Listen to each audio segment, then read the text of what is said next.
So the question is, have I lost my mind and spent £30,000 on mentorship? No, is the honest truth. Over the last 5 years, I have managed to quit my job. I've managed to build a property portfolio and to completely change the trajectory of my life. And I've put some of these large changes down to investing in myself and getting into the right environment. So for clarity, I have not actually gone and spent £30,000 in one go here, and I do not condone that unless you are in the upper echelons of business and property where a 30 grand investment could help you save or earn an additional £300,000. I see no need to invest 20 or 30 grand into one training to learn every property strategy under the sun.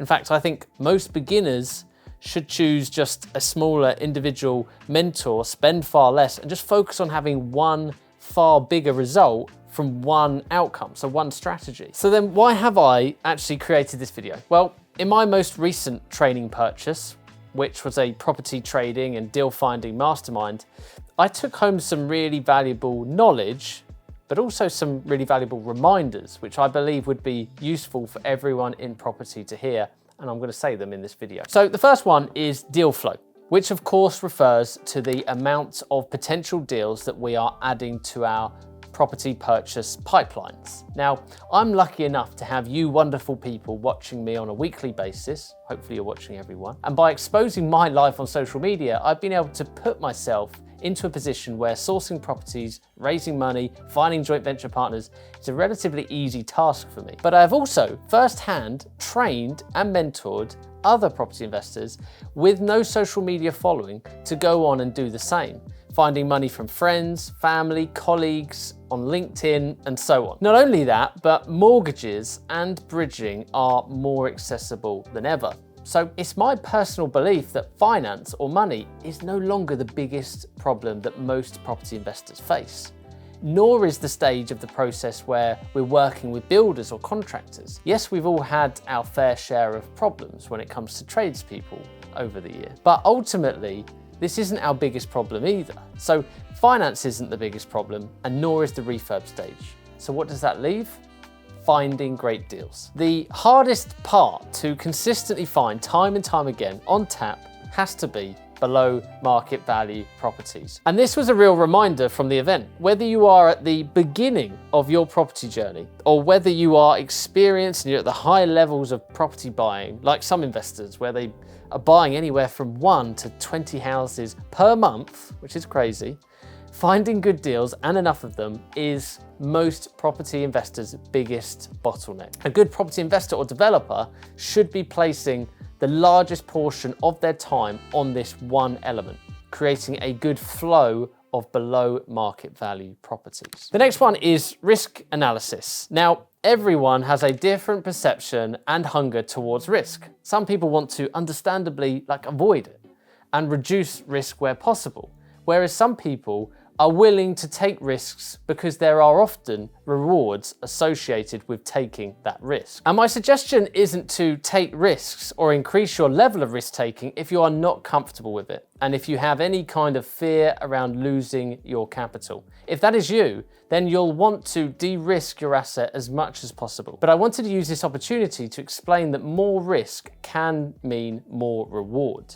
And being someone who can spot risks or problems in a property will inevitably be something that can be used to find better deals. I speak to investors a lot, and a common theme we see with investors is that they want heavily discounted properties, understandable, but they also want to buy with a mortgage, get searches done, take 8 to 12 weeks to buy it, and have a survey. So they want all of the upside, but no downside. The expression, "you can't have your cake and eat it," comes to mind when I talk to these kind of people. And I'm not saying don't do your due diligence. In fact, beginner property investors should actually probably pay more for their properties and go through the typical buying process so they can understand it and learn it to a higher level. But if you are an investor looking for that holy grail deal, the unicorn deal, which has a 35% discount and a much greater potential end value, well, guess what?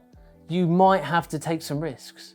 You might have to buy it quickly with cash or bridging, with less information. You might not have access to then get a survey on the property because maybe there is no access, or maybe there's a disgruntled tenant in situ. These are things you need to think about. So this was a real reminder to me. If you take a higher level of calculated risk, well, you often have less competition and you have a greater chance of making bigger margins. But you do have more risk.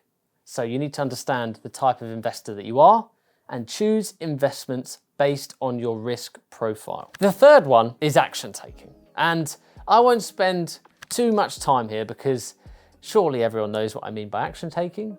For those that don't, I'm talking about analysing deals, attending viewings, making offers, and so on. Those kind of clear actions to take to secure a property. But what is interesting is no matter what level of property investor you are, we all need to be self-aware or aware of the actual level of action that we're taking. And I think a lack of action taking can happen in two different ways. The first one is the person that reads all the books, watches all the videos, dreams all the dreams, but never gets to the point of actually doing the viewings or making offers.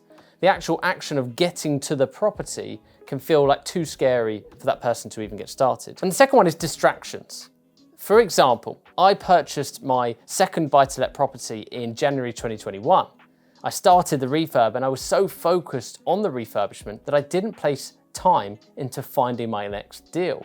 Several months later, the money is due to land back in my bank account from the refinance and I don't have a property lined up. I got too distracted and completely dropped the ball. So no matter what stage you are in during your property journey, new or experienced, we have to remember the fundamentals behind getting results. And I personally believe the perfect journey is the following: change your mindset, increase your knowledge, take action, do volume of work, then you're going to get the results. And it's those actions that really do lead to the results. Next is experienced eyes. Okay, this was perhaps one of the most simple yet effective learnings from the day, because experienced eyes is the biggest advantage you can have in property.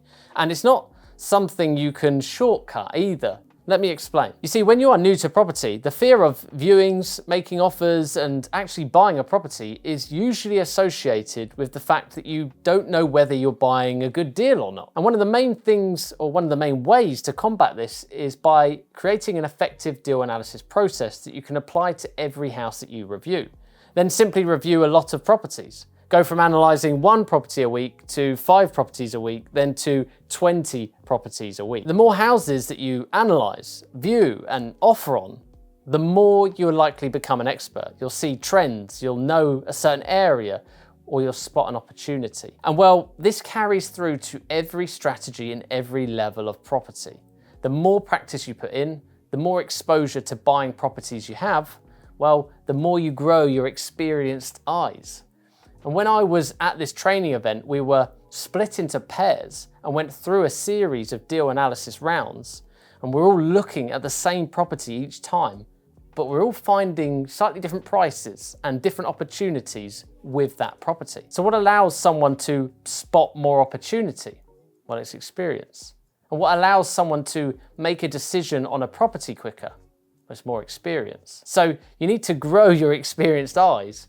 And you can only do this by putting in the reps. Or maybe one day, you never know, someone might create some kind of AI Neuralink for property finding that you could just insert into your head. I mean, that would be crazy, that would be cool. But there were so many golden nuggets of information that I took from that day, and learning from an experienced mentor that is the most impactful thing. Okay, now I don't want to hear the trash in the comments about how paying for education is a waste of money. So save your breath if you're thinking about doing that, because I completely and utterly disagree, okay?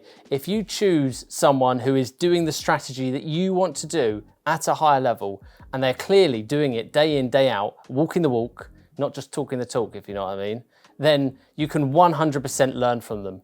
And yes, there are snakes out there, so be careful who you invest your money with, but there are equally just as many valuable mentors out there, and I know this from spending my own hard-earned money on that. And sometimes the problem isn't with the person that you're thinking about working with. If you're not willing to invest that money into yourself, sometimes it's more of a deep-rooted problem, like you don't actually believe you're going to take the action if you spend that money, so therefore you're scared to spend the money because you know you're not going to do anything with that knowledge. So sometimes you have to take a 360 look at yourself and go, actually, is it me, or is it me wanting to get my goals, and try and figure out what's the problem, okay? Do I want to get my goals, or am I the problem? I'm gonna stop myself from doing that. But moving on, the final thing I want to share with you is, if you know someone who is motivated to sell their property, or you have sourced a property with significant discount, it has to be significant, then reach out to me and I will buy the property. I'm on the hunt for deals right now and I need your help to find them. It needs to be like 30, 40% off price, okay? Don't forget to keep buying, don't forget to keep flipping, don't forget to keep sourcing properties. I wish nothing but the best for everyone who watches my YouTube channel. Thank you for watching, and I will see you